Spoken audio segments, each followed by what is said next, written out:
একজন বেকার রাতের বেলায় গোপনে বাড়ি যায়, যেন কারো সঙ্গে দেখা না হয়।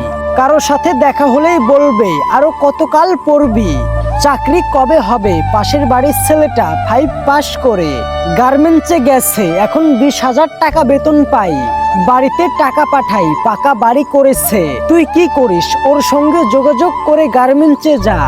এটা শুনে মাস্টার্স পাস করা বেকারের বুকের বাম পাশটা মুসুর দিয়ে উঠে। ঈদের 2 দিন আগে সবাই বাড়ি যাচ্ছে, বেকার রফিকের বাড়ি যাওয়ার কোনো নাম নাই। যাবে কি করে? তার বাবা বৃদ্ধ। চিন্তা করতে করতে স্টক করেছে বড় ভাইয়ের মেয়েটা। বাইনা ধরে, চাচ্চু আমাকে একটা জামা কিনে দাও। নিজের ছোট বোনটা তাকিয়ে থাকে, কিন্তু কিছু বলতে পারে না। ঈদে একটা মায়ের জন্য শাড়ি নিতে পারলে ভালো হতো। এইসব ভেবে রফিক হল থেকে যাওয়ার সিদ্ধান্ত নেয়।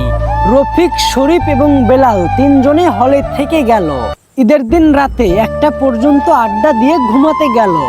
রুমে কেউ নেই, জব সলিউশন নিয়ে পড়তে বসে। 2-1 পেজ পড়তেই চোখ দিয়ে কান্না বেরিয়ে আসে।